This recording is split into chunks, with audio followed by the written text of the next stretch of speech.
Nation Now. I'm Pradeep Nambiar. In this, we talk about the news affecting the nation, Maharashtra and Mumbai. As they say, in every system, there's a conflict between abiding law and arbitrary power.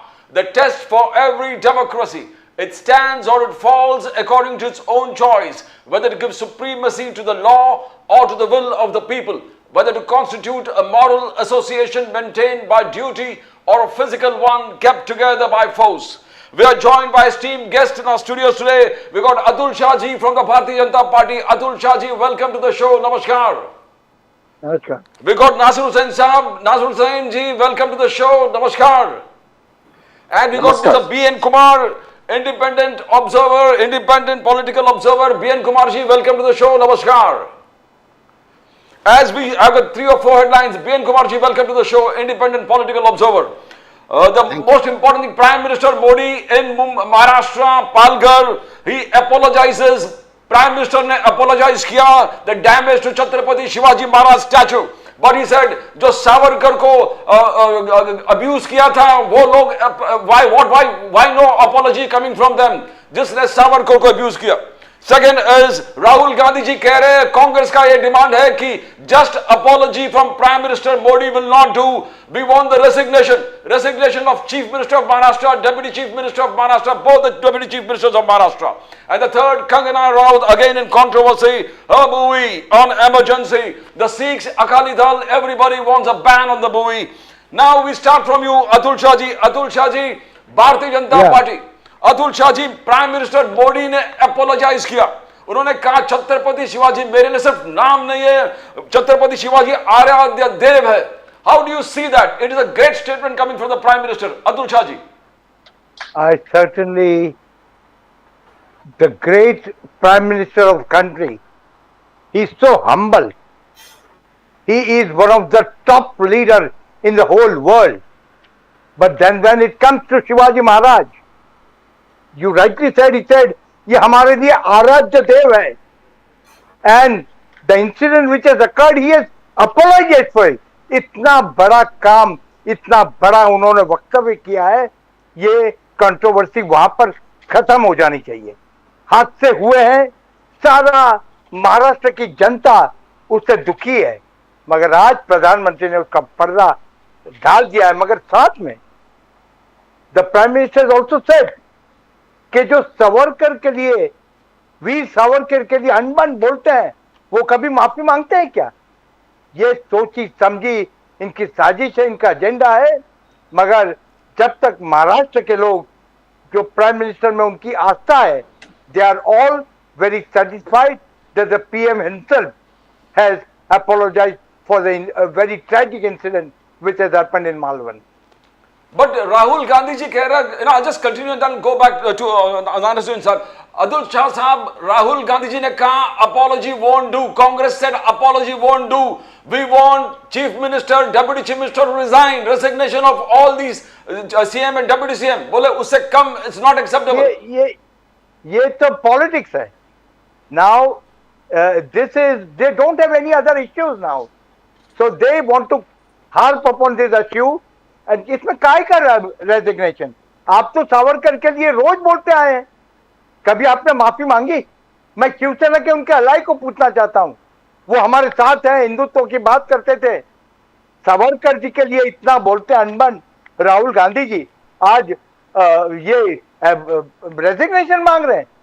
अरे resignation तो आपने दे देना चाहिए, आप ये देश के LOP है. मगर आप सावरकर के लिए, जिन्होंने इतना बड़ा त्याग किया इस देश में, इतना बड़ा स्वतंत्रता संग्राम में उनका जो योगदान है, आप उसको सोच भी नहीं सकते हैं. सावरकर जी को आप समझ भी नहीं सकते हैं. एक 9x10 की खोली में वहां पर अंडमान में उनको रखा था, और वहां पर उन्होंने जो देशभक्ति के जयोस्तुते, वो देश के लिए जो प्रेम की कविताएं लिखी, ये इनको क्या इनके त्याग का मालूम है? ये सावरकर जी के बारे में पहले बोलना बंद करिए. और ये काय का राजीनामा? जब आज नम्रता पूर्वक प्रधानमंत्री जी ने कहा कि शिवाजी महाराज तो हमारे लिए ये रिस्पेक्टेड है, आराध्य है, इससे बड़ी कोई चीज ही नहीं हो सकती है, और नतमस्तक होके उन्होंने माफी मांगी है वो जो हादसा मालवन के लिए हुआ है.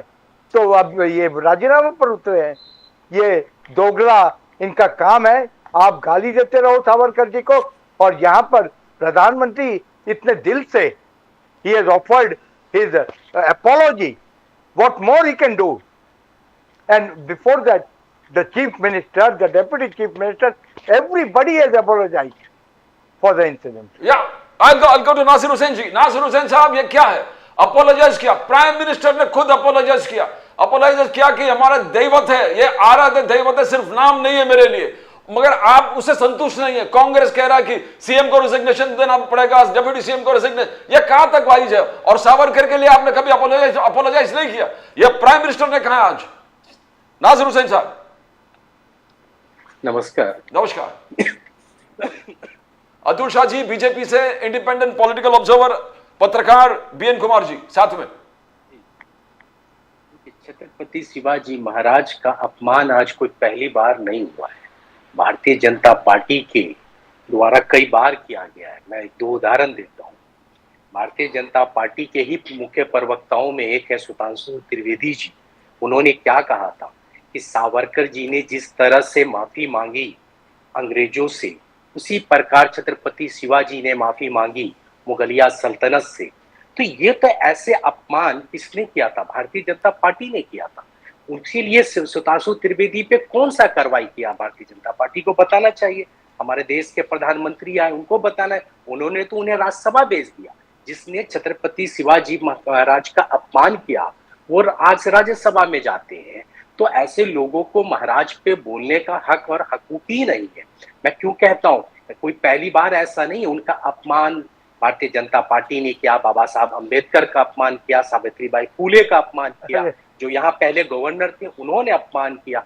कई लोगों ने ऐसे अपमान किए। और ऐसा नहीं महाराज का स्टैचू आज बना और कल गिर गया। 3600 करोड़ रुपया क्या इन्वेस्टमेंट होता है उसमें बनाने में लगता है।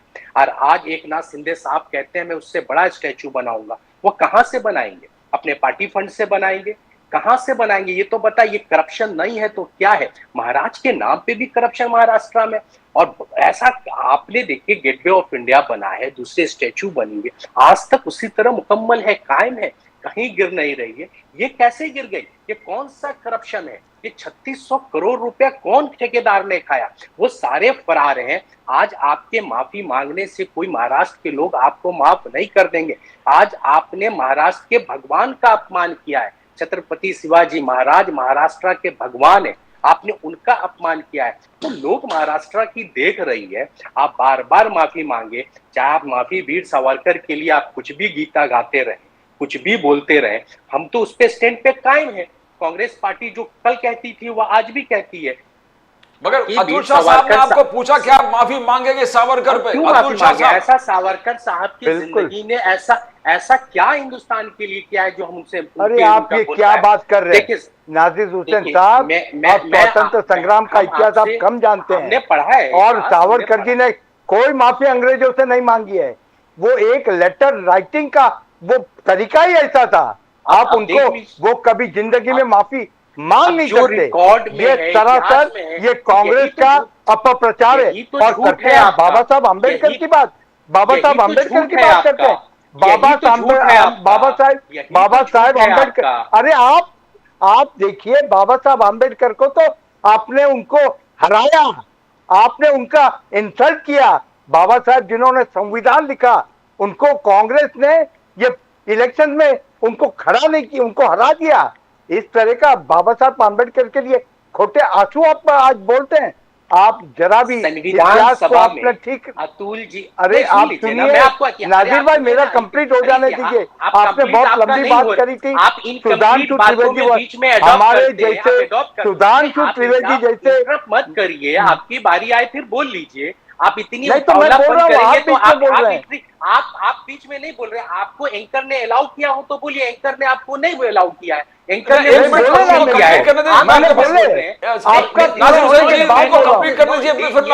नहीं है कि आप बीच में इंटरप्ट करें तो फिर मैं आप बोलेंगे, मैं इसी तरह इंटरप्ट करता हूं। मैं आपका बोलने के बाद राजीव जी ने मुझे कहा, नहीं पूछा है आपसे राजीव राजीव जी ने जरा एक मिनट उनको कंप्लीट करना, मैं आपके पास आ जाता हूं। मैं जानता भी नहीं। अभी जो प्रदीप जी यहाँ पे उन्होंने आपसे क्वेश्चन किया हो तो मैं चुप हो जाता हूँ।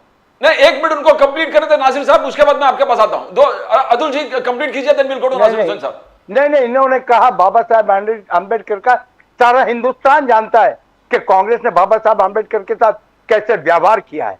और रही बात, आपने हमारे प्रवक्ता सुधांशु त्रिवेदी को मेंशन करके कहा था, Sudhanshu Trivedi will be the last person to say something against the country और अगेंस्ट एनीबडी।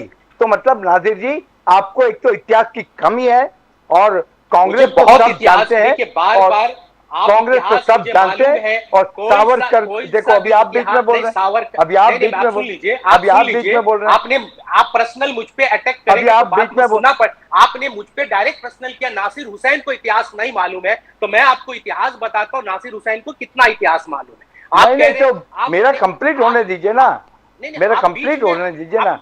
टारगेट मुझे मत करिए, आप अपनी पार्टी की व्यू रखिए, मैं अपनी पार्टी की व्यू रखता हूँ। पर्सनल टारगेट ना मैं आपको करूं ना आप उनको। अच्छा ठीक है, लिया है आपका। No personal. Atul Shah ji complete कीजिए, then will go to Nasir Hussain साहब।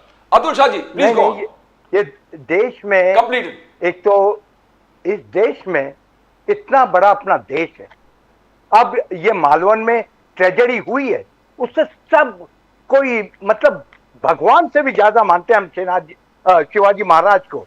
और जब शिवाजी महाराज का पुतले का ये और मैं तो दूसरा बोल रहा हूं कि आपको इतना इश्यू क्यों बनाना है, ये पॉलिटिकल करना है, ये पॉलिटिकल मत कीजिए। ये आराध्य देव है। जब देश का सर्वोच्च प्रधानमंत्री अब माफी मांग लेता है तो इससे आगे तो बात नहीं बननी चाहिए। ऐसे में दो हाथों से मैं भी आपको विनती करता हूं। नासिर हुसैन साहब, आप अतुल शाह साहब ने बोल दिया, आप कंप्लीट कीजिए। Nasir Hussain sahab, then will go to BN Kumar ji. नहीं, आप ये कह रहे हैं कि बाबा साहब अंबेडकर का कांग्रेस ने अपमान किया है। कौन सा अपमान किया है? उनको संविधान सभा में कांग्रेस लेके आती है, उनको देश का कानून मंत्री कांग्रेस लेके बनाती है। चुनाव में इलेक्शन होता है, हार है या जीत है जनता द्वारा होता है। आप कैसे बोलते हैं कांग्रेस को नहीं हराना चाहिए ना? नहीं, कैसे महाराष्ट्र की जनता, सुनिए ना, महाराष्ट्र की जनता ने वोट दिया है, वोट किसको दे रही है? तो आप मतलब उनको हरा दिया ना? नहीं, हमने कैसे हरा दिया? हुआ कांग्रेस ने उनको नहीं रखा ना, वो स्थान दिया नहीं उनको, पार्लियामेंट में आने देते, उनको आने देते, यूनानिमसली आने देते। संविधान आप उसके सामने खड़ा नहीं करते, किसको खड़ा नहीं करते? बाबा साहब के सामने किसी को खड़ा नहीं करते। बीच में बात मत बोलिए सर। अतुल जी, आप मेरी बात खत्म होने दीजिए। संविधान सभा में बाबा साहब अंबेडकर को कौन लेकर आया? कांग्रेस पार्टी ही लेके आती है। उनको कानून मंत्री कौन बनाता है कैबिनेट में? हमारे देश कौन बनाता है? कांग्रेस ही बनाती है। उनको सबसे बड़ा संविधान लिखने का विधाता कौन बनाती है? कांग्रेस ही बनाती है। हम आज उनके बनाए हुए संविधान, तो बाबा साहब अंबेडकर का, सावित्रीबाई फुले का जब अपमान किया गया तब आप कहां थे? तब आपकी मोहब्बत क्यों नहीं झलकती थी?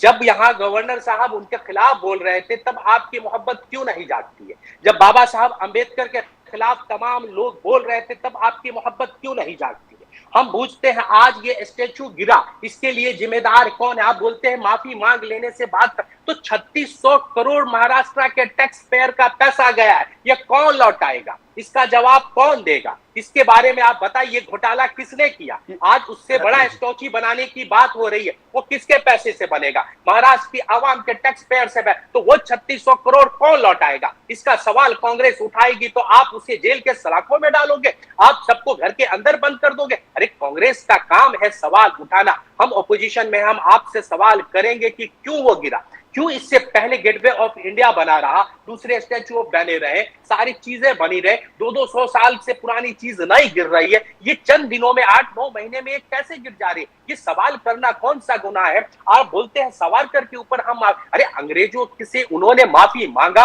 ये इतिहास के पन्नों में दर्ज है, उसे कोई मिटा नहीं सकता है। उनको जरा भी नहीं, ये गलत बोल रहे हैं आप जवाब दीजिए। मैं कोट करता हूं कि आप कोट करता हूं, बोल दीजिए गलत है, आप कोट करता हूं। 60 रुपया अंग्रेजों से उन्हें पेंशन मिलता रहा, क्यों मिलता रहा? उसी जेल में डॉक्टर अब्दुल कलाम आजाद, मौलाना आजाद भी थे, मौलाना आजाद ने क्यों नहीं माफी मांगी? उनकी बीवी बीमार है, उनकी कब्र के कगार पे जाने वाली है। मौलाना आजाद को पंडित नेहरू कहते हैं। आप इनसे क्षमा पत्र मत मांगो, आप इनसे रिक्वेस्ट करो, कुछ दिनों का पे रोल लेके बाहर चले जाओ, अपने बीवी का इलाज कर लो। पर क्या बोलते हैं मौलाना, मुझे नहीं चाहिए वो चंद दिनों की आजादी जो हमारे देश को गुलाम बनाए, ऐसे आजादी को मैं ठोकर मारता हूं। उनकी बीवी इस दुनिया से रुखसत हो गई, उनकी बीवी कब्र में चली गई, अपनी अहलिया कब्र में चली गई। तब पंडित नेहरू ने कहा, फिर कहता हूं तुम चली जाओ, उनके आखिरी सफर में उनके चेहरा देख के आ जाओ। मौलाना आजाद ने कहा, क्या जाने वाली चली गई, ऐसी आजादी नहीं चाहिए जो अंग्रेजों के सामने सर झुकाने से मिलती हो। मैं ठोकर मारता हूं, ताउम्र ये जेल मुझे मंजूर है, पर ऐसी आजादी मंजूर नहीं है। तो वो सावरकर जी कहां गए, सावरकर जी कहां इश्यू में आप अपोलोजाइज नहीं करेंगे बाद कौन सी आजादी की लड़ाई लड़ी, ये सवाल तो पूछना पड़ेगा। आखिर सावरकर साहब जेल से आने के बाद कौन सा आंदोलन किया, क्यों लिख के दिया, किसी भी कीमत पे मैं इनके अंग्रेजों के साथ रहूंगा, अंग्रेजों का वफादार बन के रहूंगा, क्यों लिख कर दिया। क्यों भारत छोड़ो आंदोलन जब महात्मा गांधी ने किया, उसके खिलाफ लेटर दिया, रिकॉर्ड में तो है आप कि मैं apologize नहीं इस करेंगे? आंदोलन का विरोध करता हूं, इस आंदोलन का मैं हिस्सा नहीं बनूंगा। आरएसएस ने लिख के दिया कि मैं इस आंदोलन का विरोध करता हूं, ये देश के विरोध में हो। अंग्रेज Atul ji then we'll go to BN Kumar ji. BN Kumar ji बहुत देर से रुके। देखो, बीएन कुमार जी, नाजिर भाई कह दे, अतुल भाई सुन लीजिए, अतुल भाई 2 मिनट सुन लीजिए। अभी मुझे बोलने के लिए कहा ना, अभी बोलने दीजिए ना। अतुल भाई 1 मिनट बोल ले लीजिए। एक मिनट बोलिए, बोलिए नासिर हुसैन साहब, 1 मिनट खत्म कीजिए, 1 मिनट में। अगर मेरी बात, अगर इसी शो में किसी एनालिसिस ने गलत साबित कर दिया कि आरएसएस और वीर सावरकर ने लिखकर नहीं दिया है कि भारत छोड़ो आंदोलन का मैं विरोध में हूं, तो मैं आज इसी वक्त राजनीति छोड़ दूंगा। मैं पूछता हूं अतुल शाह जी से। अतुल शाह जी वांट टू रिस्पोंड। सबसे पहले तो मैं ये बता दूं कि ये बहुत बड़ी क्रेडिट ले रहे हैं, हमने बाबा साहब अंबेडकर को संविधान समिति में अपॉइंट किया। अरे क्या संविधान समिति की बात कर रहे हैं, अरे इतना इंटेलिजेंट, इतना प्रबुद्ध वाला देश का आदमी और कोई और उसको अपॉइंट किया, उसकी क्रेडिट लेते हैं। अरे तुच्छ है ये बाबा साहब के जैसे। नहीं, ऐसा नहीं है। कंप्लीट कर दो, अभी बीच में मत बोलिए, कंप्लीट कर दो। और तभी कांग्रेस को बनाया किसने, ये कांग्रेस तो एक आंदोलन था, ये पार्टी को तो ब्रिटिशर ने ये पार्टी बनाई थी। ये कांग्रेस कर रहे हैं। तो मैं ये पूछना चाहता हूं, जवाहरलाल नेहरू को प्रधानमंत्री बनाने के लिए 12 लोगों का विरोध, और फिर भी वो बना देते हैं। इस तरह की डेमोक्रेसी है वहां पर।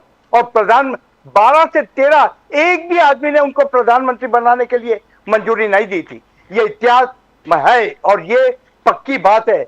और दूसरी बात, आपने कहा सावरकर साहब ने माफी मांगी, तो मेरे को बताइए क्या माफी मांगी। वो तो it is a way of writing, एक सेंटेंस। अभी अपन लगते हैं ना, योर फेथफुली, ऐसे वो अपोलॉजी, वो क्या शब्द है मुझे अभी याद नहीं आ रहा है, मगर उससे ज्यादा कुछ नहीं है। वो तो स्टाइल ऑफ राइटिंग थी, किसने टाइपिंग कर लिया होगा, क्या होगा, लास्ट के एक फुटनोट, और उसको लेकर आज पूरा सावरकर ने माफी मांगी, सावरकर ने माफी मांगी। और जहां तक भारत जोड़ो यात्रा, ये आरएसएस को तो आप जानते ही नहीं है नाजिर भाई। ये कोई जरूरी नहीं है कि सब लोग वहां आंदोलन में थे, सब अपनी तरीके से कर रहे थे। किसने आपको कहा कि आपके भारत जोड़ो में, अब आरएसएस ने बड़ा खुल के कहा था कि हम नहीं आएंगे। सारे स्वतंत्रता, डॉक्टर बलिराम केशव हेडगेवार तो पहले हमारे कांग्रेस में ही थे, और उसके बाद आरएसएस की उन्होंने स्थापना की है। वो उस दिन से लेकर सारे लोग, देखो स्वतंत्रता संग्राम ये सिर्फ कांग्रेस ने नहीं किया है, हर एक गांव में, देश के हर एक जगह पर लोग अंग्रेजों के सामने छाती खोलकर आ जाते थे। ये सब कांग्रेस ही नहीं जरूरी है, देश का हर एक गांव का नागरिक। मेरी माता भी स्वतंत्र सैनिक है, उन्होंने कोई कांग्रेस पार्टी ज्वाइन नहीं की थी, वो जाती थी, वो हिम्मत से जाती थी, पैम्पलेटें बांटती थी। ये स्वतंत्रता सैनिक संग्राम ये कांग्रेस का अकेले का नहीं है, ये सारे देश का है। कांग्रेस भी उस पार्टी में, वो स्वतंत्र संग्राम में थी, मगर इसको एक चीज में जोड़ के ये नहीं होगा।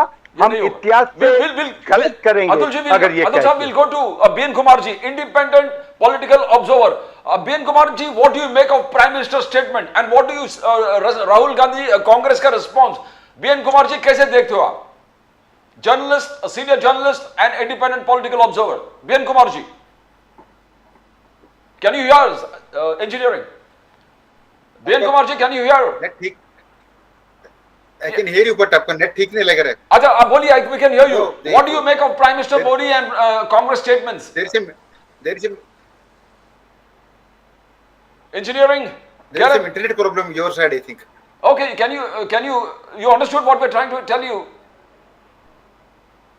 Acha, okay. We'll come to Nasir Hussain साहब before we get the engineering gets BN Kumar ji on. Nasir Hussain sahab, आपने आज तक ये क्लियर कट किया कि सावरकर जी, बिकॉज जब भी राहुल गांधी जी यहाँ पर आते थे, उसके बाद शरद पवार जी भी उनसे कहा कि please don't talk about Savarkar, because ये हमारे बहुत करीब के दिल से जुड़ा हुआ है महाराष्ट्र के. और उद्धव ठाकरे जी ने मंच पर कहा, हो इमी सांग तो राहुल गांधी जी सावरकर पर आप कुछ नहीं बोलेंगे. तो क्या आज प्राइम मिनिस्टर मोदी सिग्निफिकेंटली पूछा आपसे, अपोलोजाइज नहीं किए, तो आप अभी कायम है?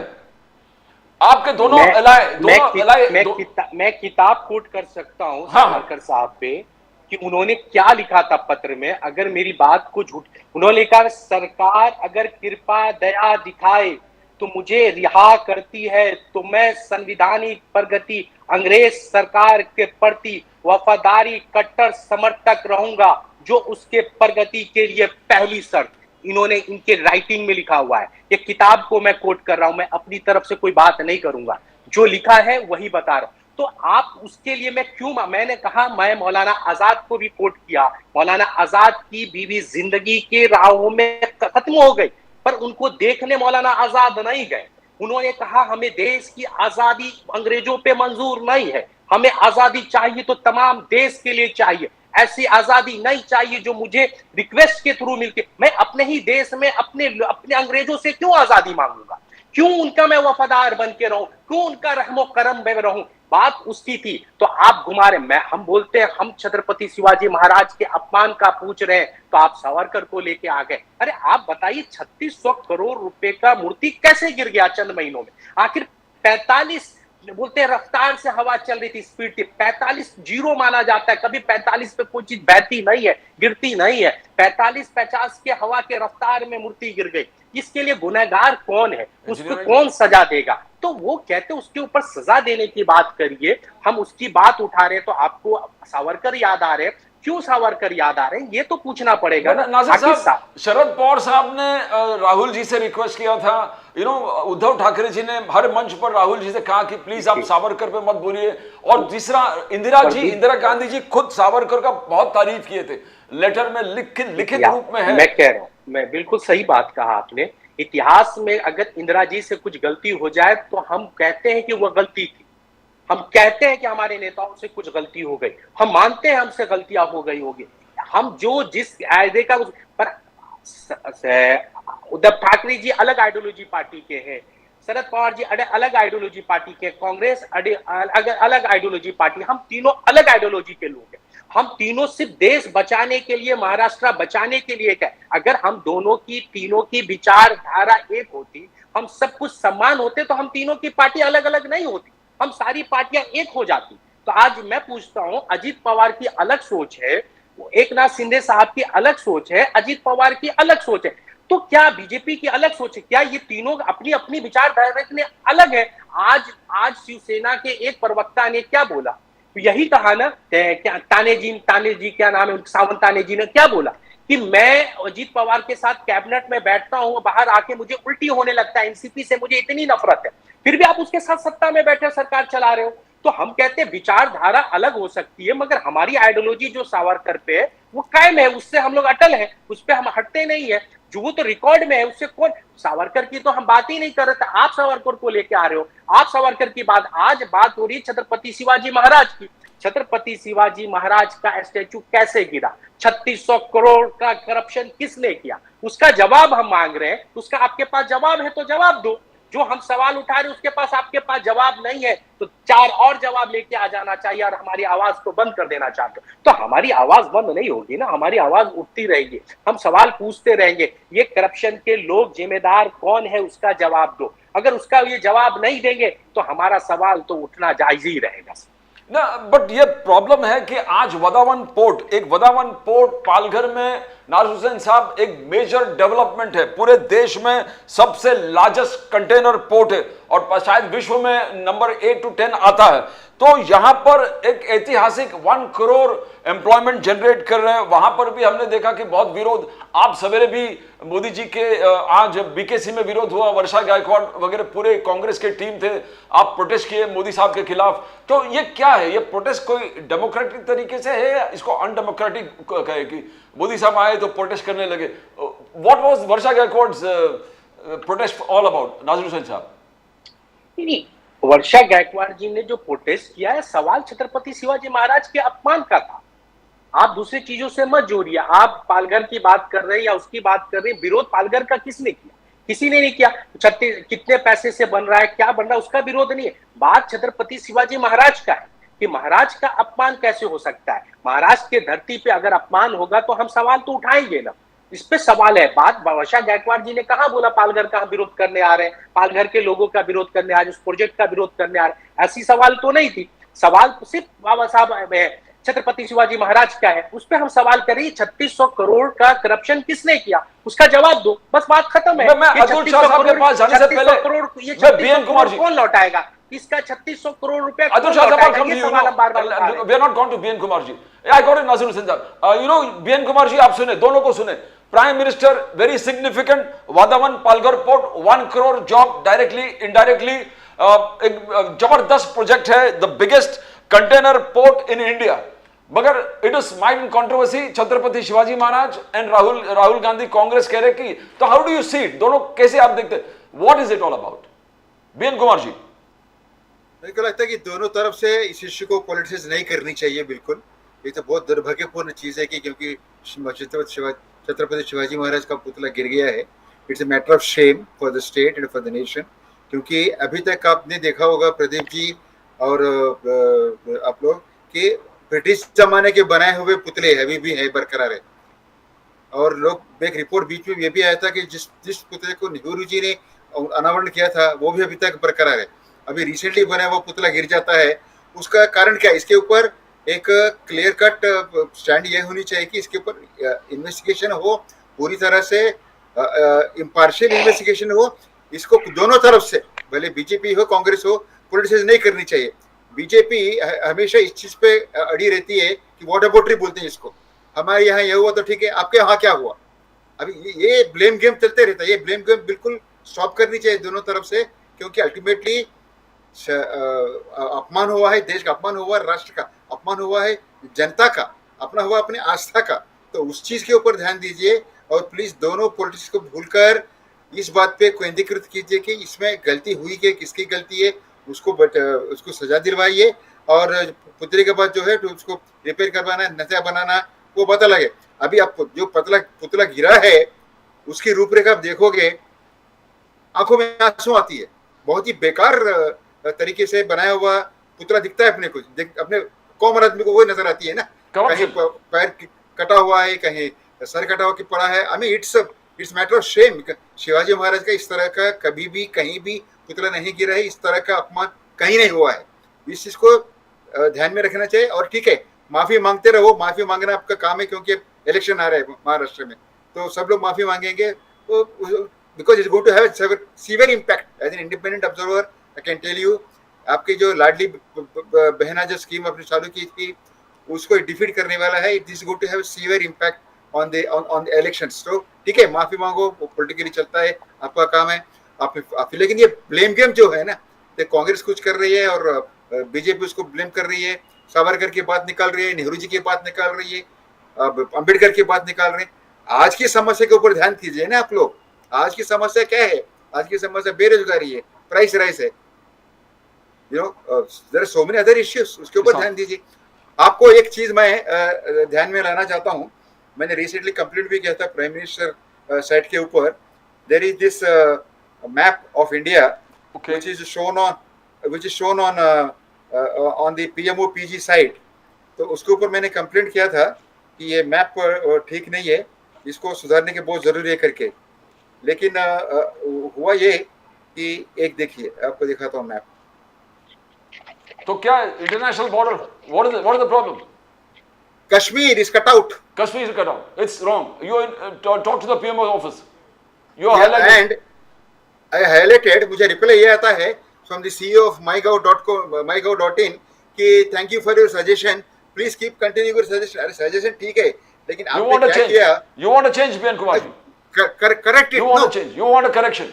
Yeah, yeah. I just go to. Change. Yeah, I got it. I got it. Very serious problem. You can't have a map like that on the government side.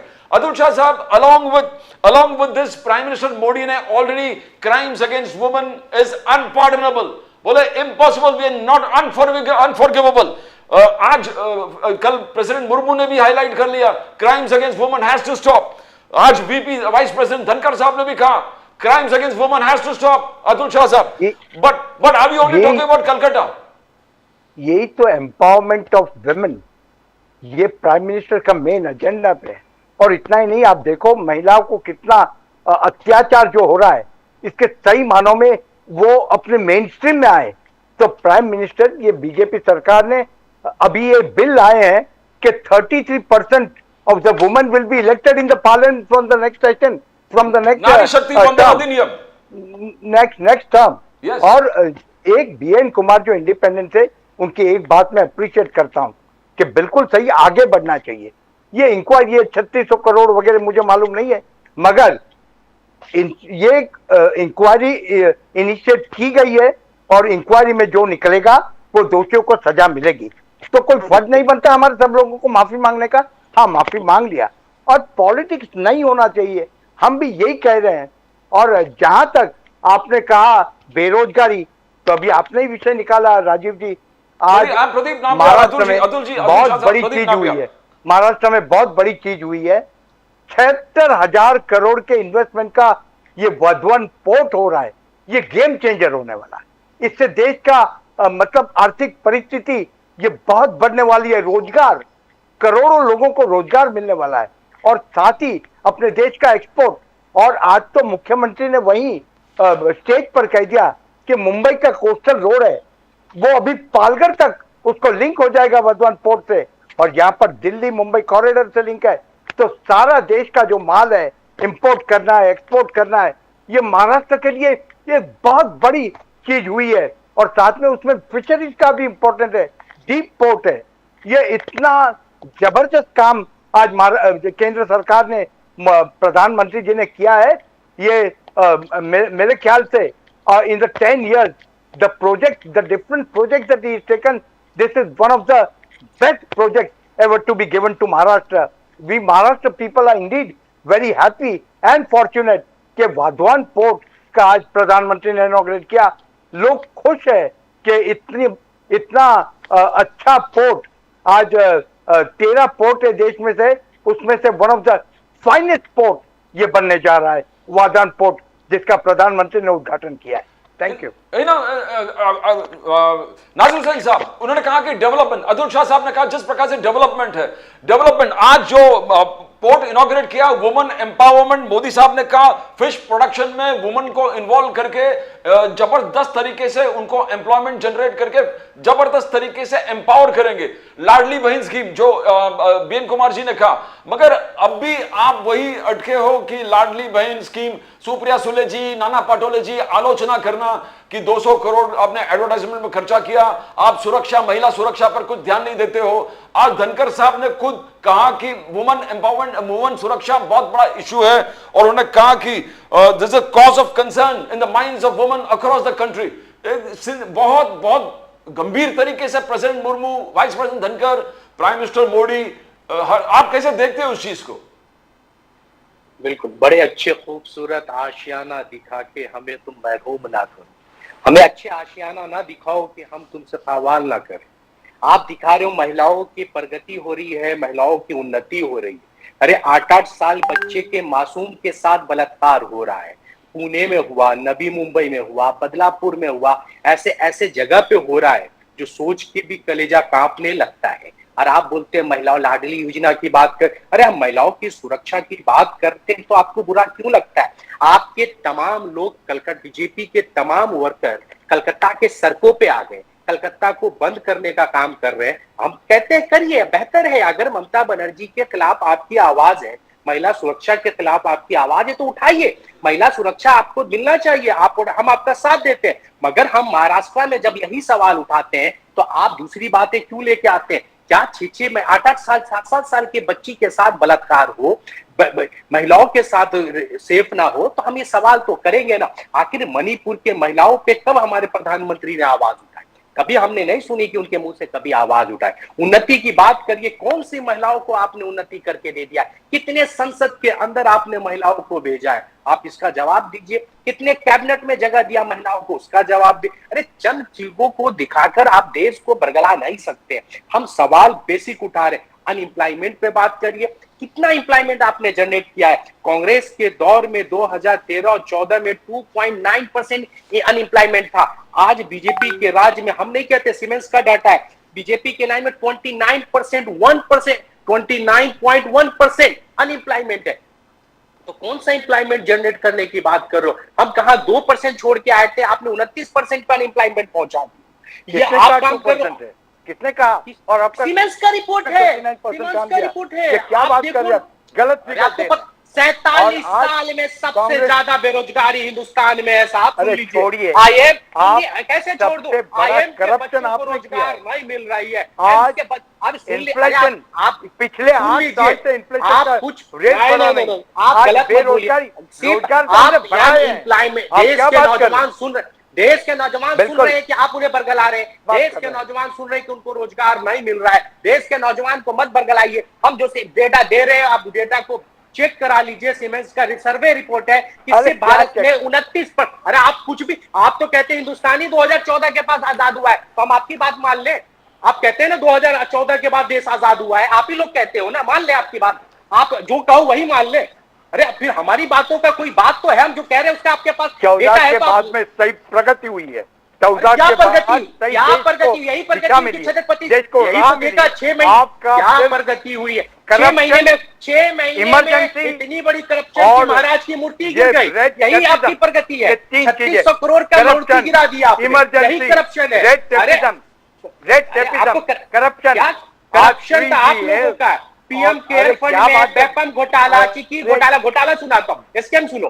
PM care fund में घोटाला हुआ, PM care fund में घोटाला हुआ। क्या घोटाला हुआ या नहीं हुआ? पीएम केयर फंड का जीजा बड़ी कर दिया। अरे सुप्रीम कोर्ट ने बड़ी किया। 2G घोटाला में सुप्रीम कोर्ट ने बड़ी कर दिया। 2G में सुप्रीम कोर्ट को गाली दे रहे हो आप। इमरजेंसी सुप्रीम कोर्ट को गाली दे रहे हो। हाँ, इमरजेंसी की बात करता हूँ। सुप्रीम कोर्ट को आप गाली दे रहे हो ना कि 2G घोटाला, इमरजेंसी एक इशू है। 2G आप दे रहे हो। 2G घोटाला सुप्रीम कोर्ट ने बड़ी किया है। 2G सुप्रीम कोर्ट ने कहा कोई घोटाला नहीं हुआ। अरे सुप्रीम कोर्ट ने कहा, आप सुप्रीम कोर्ट ने कहा 2G में कोई घोटाला नहीं हुआ। आप पहले माफी मांगिए। प्रदीप जी, शो आगे तभी बढ़ेगा। 2G घोटाला में सुप्रीम कोर्ट को आप गलत बोल रहे हो। आप माफी मांगिए। नहीं, सुप्रीम कोर्ट को आप गलत बोल रहे हो। देश की सबसे बड़ी अदालत का अपमान कर रहे हो। देश की सबसे बड़ी अदालत का अपमान कर रहे हो। सारे लोगों के राइट सबसे बड़ी अदालत ने अपमान, देश की सबसे बड़ी अदालत का अपमान कर रहे हो। 2G घोटाला में सबको बड़ी किया। 2G घोटाला में सबको बड़ी किया। कोई घोटाला नहीं हुआ है, कोई घोटाला नहीं हुआ। झूठ का प्रोपेगेंडा। अरे विनोद राय के थ्रू देश में आपने बरगलाया 70,000 करोड़ का घोटाला। सुप्रीम कोर्ट में सब झूठा साबित हुआ। उसी विनोद राय को माफी मांगना पड़ा। उसी 2G घोटाला में विनोद राय को माफी मांगना पड़ा। अरे विनोद राय को माफी मांगना या नहीं पड़ा? अरे आपको शर्म नहीं आ रही सुप्रीम कोर्ट को झूठा साबित करने में? सुप्रीम कोर्ट को गलत साबित मत करो। आप अतुल भाई, आप सुप्रीम कोर्ट को गलत साबित कर रहे हो। अतुल भाई, आप गलत साबित कर रहे हो। चूहे खा के बिल्ली नहीं, आपने सुप्रीम कोर्ट ने सबको बड़ी किया या नहीं किया? इसका जवाब दो आप। सुप्रीम कोर्ट ने सबको बड़ी किया या नहीं किया? सुप्रीम कोर्ट ने कहा या नहीं कहा कोई घोटाला नहीं हुआ? नहीं लाई। अरे इमरजेंसी लाए तो हम बोलते हैं। हाँ, मैं बताता हूँ इमरजेंसी। अरे इमरजेंसी आया तो आप क्या कहते हो? सेना बात करके एक बात को पकड़ के ले कब्जा करने के लिए देश को कब्जा कराना चाहते थे, बांग्लादेश पाकिस्तान बनाना चाहते थे आप लोग, तो इमरजेंसी लाना मजबूरी था। तो उद्धव ठाकरे ने, आप सुनिए, बाला साहब ठाकरे ने उसी इमरजेंसी का सपोर्ट किया। अतुल भाई सुनिए, अतुल भाई सुन लीजिए, बाला साहब ठाकरे ने क्या कहा था कि इमरजेंसी लाना बेहतर है। बाला साहब, मतलब आप कह रहे हैं इमरजेंसी अच्छी है? बाला साहब ठाकरे का स्टेटमेंट याद है? बाला साहब ठाकरे ने क्या कहा? इमरजेंसी लाया मैं इंदिरा गांधी के साथ हूं, इंदिरा गांधी के साथ हूं, बाला साहब ठाकरे ने बोला। आप इमरजेंसी पे देखो ना, जब आप देश के सरकारों को बदला रहे थे, आप इमरजेंसी के विरोध में सेना को लेके आ रहे थे ना, मिलिट्री को लेके आ रहे थे ना, मिलिट्री को देश लोकतंत्र देना चाहते थे ना। नहीं, आप लोकतंत्र किसको देना चाहते थे? मिलिट्री राज में, मिलिट्री राज को, मिलिट्री राज चाहते थे आप मिलिट्री राज, आप मिलिट्री का राज लाना चाहते थे, आप मिलिट्री राज लाना चाहते हैं। नासिर हुसैन साहब, आपने इमरजेंसी की बात की। नासिर हुसैन साहब, इमरजेंसी, जयप्रकाश नारायण ने क्या कहा था? भले रामलीला मैदान में ऐलान किया था इमरजेंसी में कि सेना आ जाओ, देश पे कब्जा करो, सारे सरकारियों को हड़ताल पे भेजा। आपने किया था या नहीं किया था? इमरजेंसी बात कर रहे हो, रिकॉर्ड है, रिकॉर्ड मतलब आज इमरजेंसी फिर इसलिए कंगना रनौत का पिक्चर आया, अब उसका आप क्यों नहीं कोट करते? कंगना रनौत का पिक्चर रिकॉर्ड कहा, इमरजेंसी में इंदिरा गांधी के साथ हूं। तो आप लोग जब भाग रहे थे तो महाराष्ट्र का एक शेर जाग के बोलता है जिसका नाम बाला साहब ठाकरे, वो कहता है मैं इंदिरा गांधी के साथ हूं। बाला साहब ठाकरे को आप झूठा फैला रहे हो। आप एक नाथ शिंदे से बुलवाओ कि बाला साहब ठाकरे ने झूठ बोला। आप बुलाओ एक नाथ शिंदे साहब से। आप इमरजेंसी में जो अत्याचार हुए, में क्या क्या अत्याचार हुआ? अत्याचार हुए, एक सारे बीजेपी का आंकड़ा इमरजेंसी लगा हुआ है देश में, बीजेपी का आंकड़ा 1,40,000 लोगों को अरेस्ट किया इंदिरा गांधी जी ने। 1,40,000 लोगों को अरेस्ट किया, 1 करोड़ का नसबंदी किया। अघोषित इमरजेंसी लगा हुआ है। आपने लोगों की नसबंदी इमरजेंसी क्या क्या बोलने की आजादी नहीं है लोगों के पास, लोगों को बोलने की आजादी नहीं है। ये सर बोलने की आजादी नहीं है, लोगों को जेल के सलाखों में डाल दो। तो 1 करोड़ जो बीजेपी अमित शाह जी ने कहा कि 1,40,000 लोगों को अरेस्ट किया। नासिर हुसैन साहब, आपने अच्छा स्टडी किया इमरजेंसी का।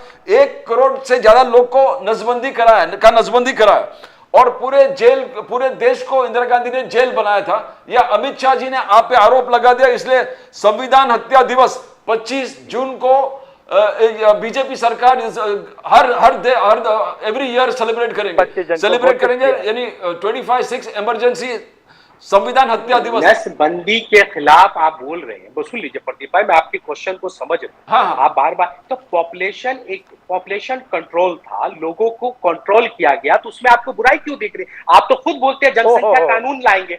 जनसंख्या कानून लाने की बात कौन कर रहा है? आप कानून के जनसंख्या कानून लाना ना एक बात है, नहीं आपने नसबंदी करना, जबरदस्ती नसबंदी करना ये अलग बात है। भाई साहब सुन लीजिए, महाराष्ट्र में क्या 2 बच्चे से ज्यादा का कानून है कि नहीं है? 2 बच्चे से ज्यादा रहेगा तो वो काउंसलर का इलेक्शन नहीं। क्या सुनिए ना भाई, अरे सुन नसबंदी क्यों लग रही? मतलब आप क्या कंट्रोल करने के लिए नसबंदी करेंगे? नसबंदी करेंगे नहीं, लोगों को जेल में डालेंगे, जेल में किसको डाला? करेंगे लोकतंत्र के जेल में सबको डाले, जेल में डाला। 40,000 लोगों को जेल में डाला, उनको जेल में डाला, लोकतंत्र के खिलाफ थे उनको जेल में डाला, सारी चीजें सेंसर। अरे और आप बात करें आपने इमरजेंसी के खिलाफ खिलवाड़ किया, जयप्रकाश नारायण को एक चेहरा बनाया, जेपी आंदोलन देश में खड़ा किया, छात्रों के आंदोलन को देश में आग लगाया, इंदिरा गांधी जैसे प्राइम मिनिस्टर को आपने बरखलाया। तो क्या करते देश में नफरत फैलने देते? आप बताओ, देश में नफरत फैलने देते? देश को कंट्रोल नहीं, बिल्कुल लोकतंत्र क्या बात कर रहे हैं? इमरजेंसी संविधान के खिलाफ था। आर्टिकल 350 संविधान के खिलाफ था। इमरजेंसी लगाना संविधान के खिलाफ था। अरे इमरजेंसी के लिए माफी मांगनी भाई, अतुल भाई इमरजेंसी क्यों माफी मांगे? संविधान के खिलाफ लगा, क्यों माफी मांगे? हम माफी नहीं मांगते। अभी राजीव जी ने कहा आपने संविधान के खिलाफ था। इमरजेंसी इस देश में क्या संविधान आर्टिकल 356 के थ्रू संवैधानिक तौर पे लगा, जिसमें राष्ट्रपति ने साइन किया है। तो संवैधानिक तरीके से अगर कोई राष्ट्रपति इमरजेंसी लगा तो आपको क्यों बुरा लग रहा है? नहीं, आप देश के लिए खतरा पैदा करो तो देश के लिए खतरा पैदा करो, देश के लिए खतरा पैदा करो। तो क्या हम बैठ के तमाशा देखते? आप लोगों को अराजकता फैलाने देते, देश में नफरत फैलाने देते, देश को जॉब मिल गया ना आपको, छात्रों के आंदोलन को देश में फैला देते, कंट्रोल करना हमारे लिए मजबूरी था। आप सुन लीजिए, आपने हम आज भी कहते हैं मजबूरी कोई नहीं थी, वो इलाहाबाद हाईकोर्ट का जजमेंट आया था, वो इलाहाबाद हाईकोर्ट का जजमेंट उनके इलेक्शन को देश के लोकतंत्र को खत्म करने के, अरे क्यों की? इंदिरा गांधी के उससे ज्यादा आज हो रहा है, उससे ज्यादा अघोषित इमरजेंसी आज हो रहा है, लाई है इमरजेंसी ये है, इलाहाबाद देश में राजनारायण अघोषित इमरजेंसी है, मैं आज इंडिपेंडेंट इमरजेंसी है, आज बीएन कुमार जी, बीएन कुमार जी, इलाहाबाद हाईकोर्ट आज बीएन कुमार जी, इलाहाबाद बीएन हाईकोर्ट का कुमार, जजमेंट है इंदिरा गांधी को रेजिग्नेशन बीएन करना कुमार जी, पड़ा और आप बोलते हैं आप सुने, इमरजेंसी को जस्टिफाई करते हैं। इमरजेंसी आर्टिकल 370 ये देश के लिए बहुत ही अहम मुद्दा है। बीएन कुमार जी को गलत ठहराया, अभी इलाहाबाद हाईकोर्ट बीएन कुमार जी का बीएन कुमार जी से इमरजेंसी और आर्टिकल 370 आज दोनों फिर आए। एक तो कंगना रनौत का पिक्चर है इमरजेंसी पे, और दूसरा अमित शाह जी ने 10 प्रश्न पूछा है कांग्रेस से ऑन आर्टिकल 370 नेशनल कॉन्फ्रेंस के साथ कश्मीर में अलायंस, जिसमें जो एक देश दो विधान दो प्रधान दो संविधान जो एक अहम मुद्दा है। BN Kumar ji, tell me on that, then we will go to Nasir Hussain sahab and Atul Shah साहब। बीएन कुमार जी, सबसे पहले मुझे थोड़ा 1-2-4 मिनट बोलने के मौका प्लीज प्लीज बोलिए बोलिए। एक दो ऐसा लगा कि वो द्वंद्व युद्ध नहीं, हो गया बोलिए, दोनों बोलिए। के बीच में, बोलिए, बीजेपी और opposition के बीच में। बोलिए। सबसे पहले नहीं मतलब धर्म युद्ध नहीं करें, इमरजेंसी के बारे में नहीं, करो, justify कौन लेकिन- करे? लेकिन- नसबंदी को जस्टिफाई कर रहे हैं। मैं बात नहीं करूं, मैं देश निकलूं की क्या? परिस्थिति। प्रदीप जी, मैं निकलूं सवाल- क्या? अतुल शाह जी, अतुल शाह साहब उनको तो बोलने दो, बोलिए, बहुत अगर मुझे बोलने आप लोग की 10 आजादी मिनट नहीं बोले, है। इनको थोड़ा बोलने दो। बोलिए देश बीएन का कुमार तो- जी, देश का तो छोड़ो, इस फोरम पर बीएन मुझे बीएन बोलने कुमार की जी, आजादी बोलिए। नहीं है। एक पत्रकार करके मैं क्यों बैठूं इधर? बोलिए बीएन कुमार जी, बोलिए। Thank you Atul ji. मैंने पत्रकारिता शुरू करी इमरजेंसी के टाइम पे, मैंने बहुत क्लोजली देखी हुई है इमरजेंसी। अत्याचार काफी हुए हैं, इंदिरा गांधी ने स्वयं माफी मांगी है, इस रिपोर्ट को हम लोगों में भी कवर किया है। दूसरी बात, इमरजेंसी पिक्चर जो आ रही है ना, कंगना रनावत इतनी बातें करती थी, अनर्गल बहुत उल्टी सीधी बातें करती थी, उसे तो स्मृति ईरानी बनने की ख्वाहिश थी शायद, बहुत सारी बातें करती थी राहुल के खिलाफ, कांग्रेस के खिलाफ, अपोजिशन के खिलाफ। अभी उसकी बोलती बंद कर दी गई, बीजेपी ने खुद ने बोला चुप बैठो, बात मत करो। लेकिन 3 दिन पहले की बात है, कंगना रनावत ने खुद ने कहा, I think Indira Gandhi was right, I was wrong in my judgement about Indira Gandhi. Indira Gandhi was right, I have studied her while playing this role. मैंने काफी उसको कैरेक्टर के बारे में, उसका पॉलिसीज के बारे में काफी कुछ पढ़ी है। Finally she says I think she was right. Number 1। Number 2, आप लोग इतना बीजेपी को, राहुल गांधी को इसको एक गाली देते हो। Smriti Irani has accepted on camera that Rahul Gandhi is changing, you can not ignore Rahul Gandhi. Number 3, you talking about 370, supreme court का जजमेंट है। 370 article has not affected the sovereignty of Jammu Kashmir or the country. It is not given supreme powers to J&K at any time. It remained part of India. It shall remain part of India. तो 370 को बर्खास्त करके जो किया है वो ठीक है, बट आज के तारीख में आप लोग देखिए 370 का ये मेन ये क्या था कि वहां पर कोई भी बाहर से इंडिया के मतलब इंडिया के भारत के आदमी वहां पर जाके दूसरे स्टेट के लोग वहां पर प्रॉपर्टी नहीं खरीद सकते। ये कानून तो ऑलमोस्ट हर स्टेट में लागू है, एचपी में है, उत्तराखंड में है, आपके महाराष्ट्र में है। आपको गवर्नमेंट इंस्टीट्यूशन में नौकरी नहीं मिलेगी जब तक आपको 15 साल वाली डोमिसाइल सर्टिफिकेट नहीं होती है। It is there in Hyderabad state also, मुल्क की सर्टिफिकेट नहीं होती, आपको एडमिशन वगैरह नहीं मिलती है। ये तो अपना स्टेट का इंटरेस्ट जो बचा के रखने के लिए कर रहे हैं। और यहाँ भी जितने सारे पॉलिटिक्स ये है, शिवसेना हो, राज ठाकरे वाली पार्टी हो, दूसरे लोग यही डिमांड करते हैं ना, लोकल लोगों को प्रोटेक्शन मिलनी चाहिए। That's what article 370 was trying to ensure. वो खत्म हो गया। आर्टिकल 370 खत्म होने के बाद में मुझे बताइए प्रदीप नंबियार, कांग्रेस कश्मीर में J&K में कितना इन्वेस्टमेंट हुआ, कितना बड़ा वहां पर इकोनॉमी का कुछ ध्यान दे रहा है कोई? नहीं। आतंकवाद तो चल ही रहा है, बिल्कुल आतंकवाद के ऊपर कोई रोक नहीं, बिल्कुल चल रहा है। पार्लियामेंट इलेक्शन हुए, उसमें वैली में से बीजेपी ने इलेक्शन लड़ा ही नहीं। और बीजेपी ने अभी जो लिस्ट निकाली, पहला लिस्ट 49 लोगों की, उसे विड्रॉ करना पड़ा असेंबली इलेक्शंस का। ये सब ठीक है, मतलब ये चीज को बीजेपी वाले भी ध्यान में रखना चाहिए कि वहां पर ग्राउंड रियलिटी क्या है।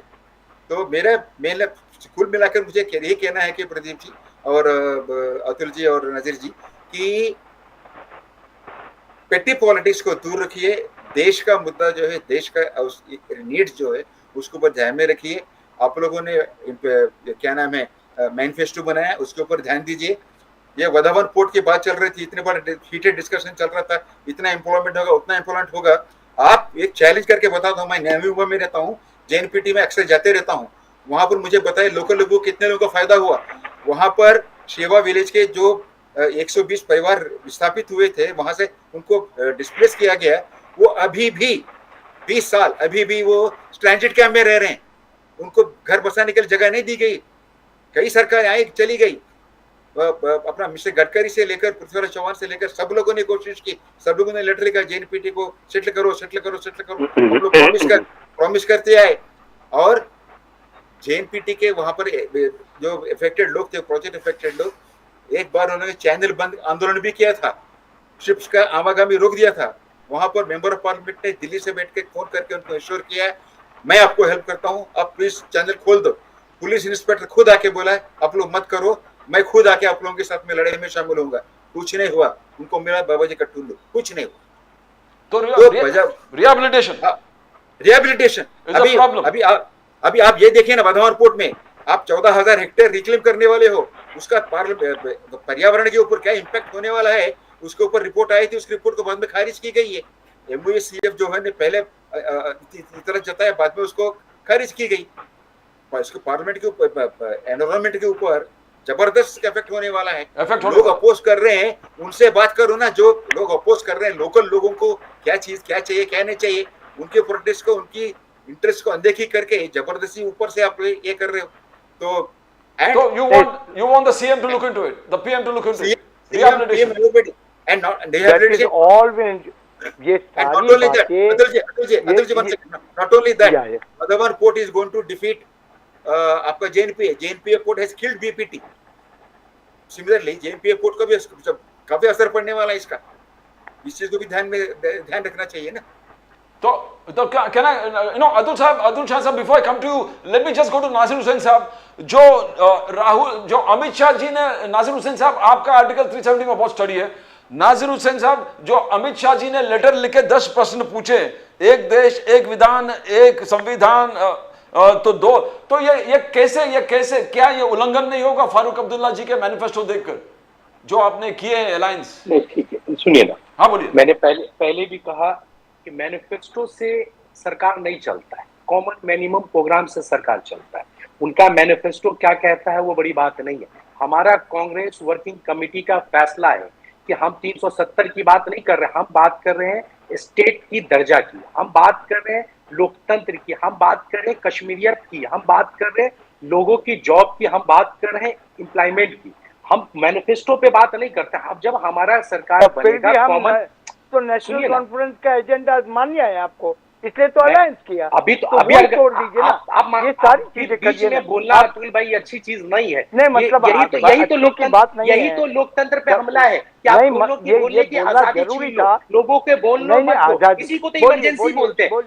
आप मेरी बोलने की आजादी छीन रहे हो। मेरा एक ही कहना था, नहीं, आप मेरी आजादी को क्यों, मैं वही आपके सवालों का जवाब दे रहा हूँ, सुन लीजिए। आप जब तक जवाब नहीं सुनेंगे आप कैसे जाने। मैं कह रहा हूं, हमने कांग्रेस वर्किंग कमेटी का फैसला देखिए, हमने क्या कहा, हम वहां पे स्टेट का दर्जा देंगे, हम लोगों को चुनी हुई सरकार देंगे, जो उनके चुने हुए अधिकार है उसको देंगे। हम आर्टिकल 370 पे हम कोई बात ही नहीं कर रहे हैं, आप जबरदस्ती उसे लेकर आ रहे हैं। हम बात कर रहे हैं लोगों की, आप बात, अरे आप आज कश्मीरियत में 370 हटने के बाद क्या हो गया? अगर नासिर हुसैन कांग्रेस का प्रवक्ता यहाँ का रिपोर्ट देखिए, 32 महीने में कितना अटैक हुआ, 50 से ज्यादा अटैक हुआ, 50 से 70 लोग डेथ कर गए, डेट बाय रोज वहां कोई ना कोई टेरर अटैक हो रहा है।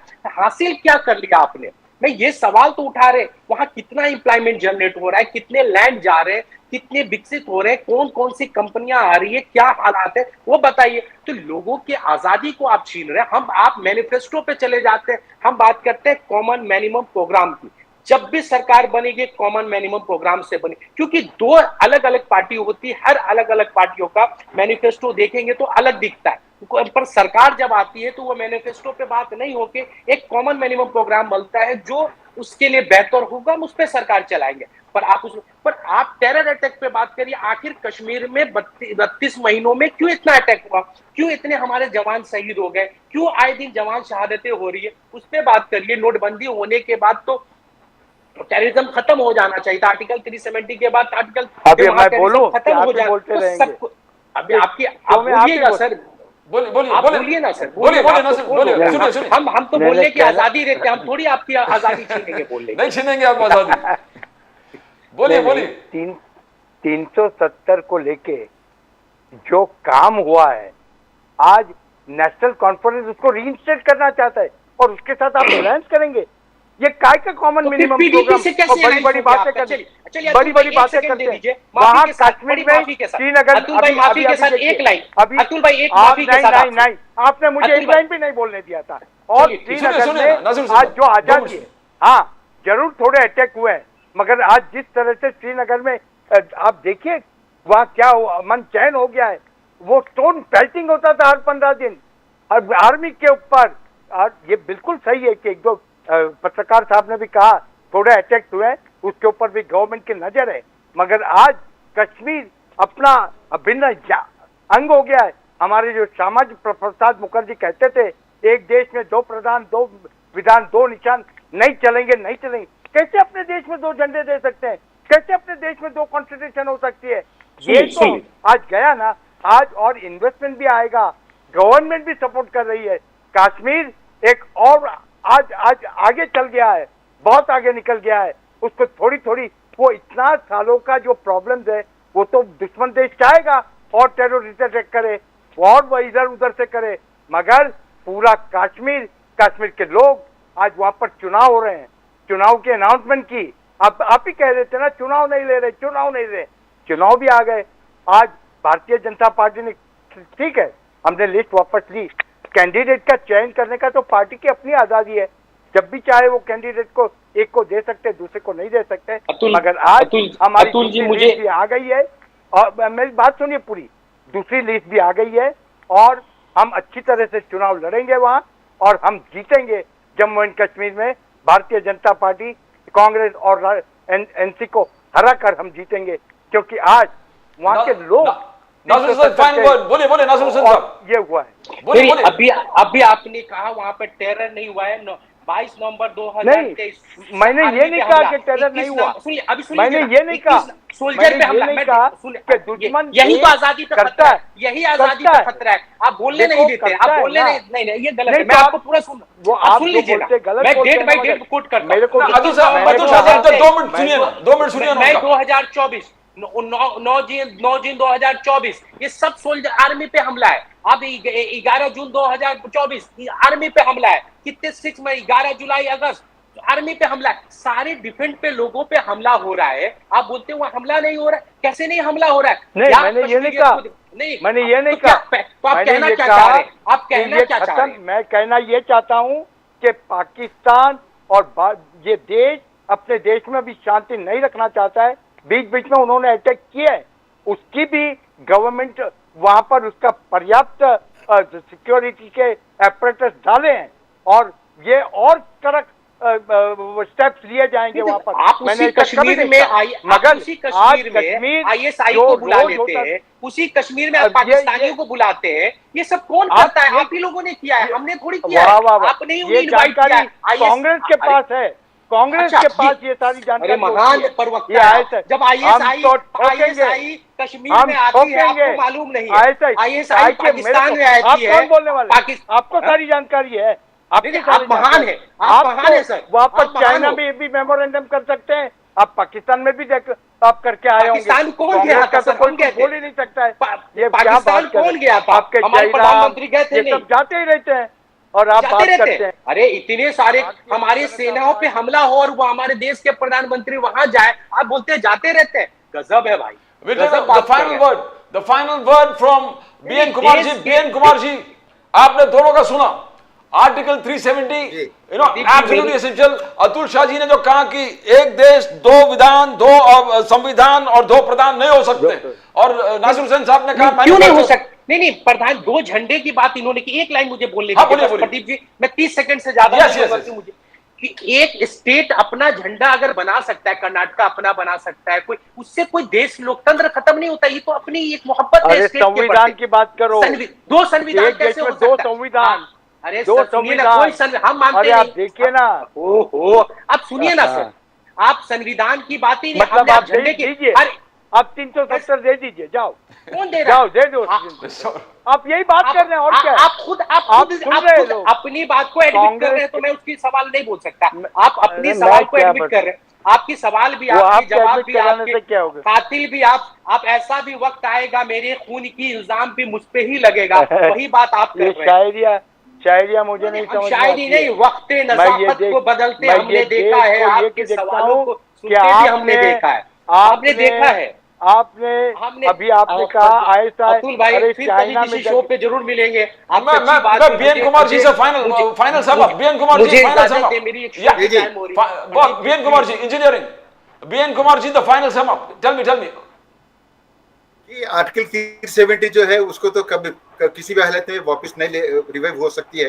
इनफैक्ट फारूक अब्दुल्ला ने भी बातों में बोल दिया था कि if you are satisfied with article 370, no but you heard Atul Shah साहब ने जो कहा कि आप रेस्टोर करने वाली बात कर रहे हैं, मैनिफेस्टो में है कि हम रेस्टोर करेंगे, हम LOC trade Pakistan India currency. उसी समय फारूक अब्दुल्ला का भी स्टेटमेंट आया था कि अगर people are satisfied, because article 370 repeal करते समय पब्लिक को ध्यान में नहीं लिया गया था, उनका ओपिनियन नहीं ली गई थी, तो सेंट्रल गवर्नमेंट ने अपना डिसीजन लिया, उसको ये कर दिया, डिक्लेयर कर दिया। इसके लिए फारूक अब्दुल्ला ये कह रहे थे कि अगर public is satisfied with repealing of 370, don't vote for national conference. वो ठीक है, that is there political, local level पे उन लोग खेलते रहेंगे, उसको छोड़ दीजिए। आर्टिकल 370 कभी भी रिवाइव नहीं होने वाली है, कोई भी रिवाइव नहीं करेगा उसको, हो ही नहीं सकता, because it is done by an act of parliament, that can be never be revive. और दूसरा क्या सवाल था प्रदीप जी आपका? No we will come to जो आपने उठाया, I would like to ask Atul Shah sahab, जो जेएनपीटी में उन्होंने कहा कि इन्होंने क्या एनवायरनमेंट में बहुत स्टडी किया है, अब तक डिस्प्लेस जो किया नहीं किया, आज भी प्रोटेस्ट हो रहे हैं वाधवन पोर्ट के खिलाफ, बहुत लोग ने प्रोटेस्ट किया पालघर में। तो what kind of security you want BN Kumar ji? Atul Shah ji is here, he can also take up with the government. बोलिए प्लीज। नहीं, सबसे पहले लोकल लोगों से बातचीत कीजिए, उनके रिप्रेजेंटेटिव से बात कीजिए, उनका समस्या क्या है उसको अंडरस्टैंड कीजिए, उसको निवारण का ये कीजिए, और जो लोकल मछुआरे के ऊपर जो इम्पैक्ट होने वाला है उसका निवारण करने का, उसका वो प्रॉब्लम को रिड्रेस करने का मार्ग ढूंढिए। ऐसे नहीं कि प्रोटेस्ट हो रहा है, जो भी प्रोटेस्ट करेगा वो अर्बन नक्सल है, उसको छोड़ दो। इवेंट कहाँ हुआ? पालघर में नहीं हुआ इवेंट कहीं और हुआ है। तो ये तो एक ये बड़ी चीज है ना। तो लोगों से मिलना जुलना, उनसे बात करना, इन्वॉल्वमेंट, ये सब बहुत जरूरी है डेमोक्रेसी और फेडरल स्ट्रक्चर में। और रिहैबिलिटेशन के ऊपर ध्यान दीजिए, और सबसे पहले जेएनपीटी में, जेएनपीए में जो डिस्प्लेस हुए हैं उनका पहले आप रीसेटलमेंट का वो बात कीजिए। नवी मुंबई एयरपोर्ट बन रहा है, अभी भी उनका जो प्रोजेक्ट अफेक्टेड लोग हैं, अरे नवी मुंबई एयरपोर्ट छोड़िए, 60 ईयर्स हो गया नवी मुंबई शहर बन के, अभी भी एमआईडीसी और एरिया में जो प्रोजेक्ट अफेक्टेड पीपल है उनको अभी तक जमीन नहीं मिली है, अभी भी कुछ झगड़े कर रहे हैं। 4 जनरेशन निकल गए, अभी भी वो पीएपी करके चला रहे हैं। Adul Shah, very important. This is something, you have been a very senior leader from the BJP. You can take this. The redressal mechanism in as far as the BJP is concerned is of the highest order. अभी जो पत्रकार साहब ने अनेक का नवी मुंबई का कहा, JNPT का कहा, वाधवान में फिशरीज का कहा, everything is been looked into. और मछुआरे की जो प्रश्न है, और मछुआरे का फायदा भी इतना बड़ा होने वाला है इससे, ये वाधवान पोर्ट से, ये माइंड बॉगलिंग है। आप मेरा विश्वास कीजिए पत्रकार साहब, मैं उनका नाम भूल गया हूँ, बीएन कुमार जी, आप BN Kumar ji, mister Kumar, 76,000 crore of rupees, ये ऐसे ही नहीं डाला जाए। ओवरऑल उसका इम्पैक्ट ये अपने देश की इकोनॉमिक परिस्थिति को बहुत आगे ले जाने के लिए है। और आज तो मतलब महाराष्ट्र सरकार ने भी कह दिया कि हम कोस्टल रोड पालघर तक लेके जाएंगे। देखो, जो मुंबई से निकलेगा वो पालघर कोस्टल रोड में वहां तक पहुंचेगा। ये सारी बातें होगी, प्रोजेक्ट अफेक्टेड पर्सन की बातें भी सुनते होंगे, वो सारा होगा, किसी को निगलेक्ट करने की बात नहीं हो सकती है। और जहां तक नवी मुंबई के पीएपी के लोग हैं, मैं जरूर बात करूंगा महाराष्ट्र के अपने लोगों से। और ये आज प्रधानमंत्री का और उनकी गवर्नमेंट का हमने सचमुच अभिनंदन करना चाहिए के लाखों लोगों को रोजगार देने वाला ये जो प्रोजेक्ट महाराष्ट्र को मिला है, फाइनेंशियल कैपिटल को मिला है, इससे बड़ा आनंद का कोई दिन हो नहीं सकता। मेरे लिए स्वयं एक भारतीय जनता पार्टी का कार्यकर्ता के नाते मैं भी जानता हूँ ये पालघर में ये पोर्ट आने से मेरे देश की तस्वीर बदलने वाली है। इतना बड़ा काम हुआ है। We come to the end of the program. Thank you, Atul Shah Sahab. Thank you, B.N. Kumar Sahab. It has been a fantastic, very good discussion on all issues affecting the nation. Thank you so much. Thank you so much for being on the show. Namaskar. नमस्कार।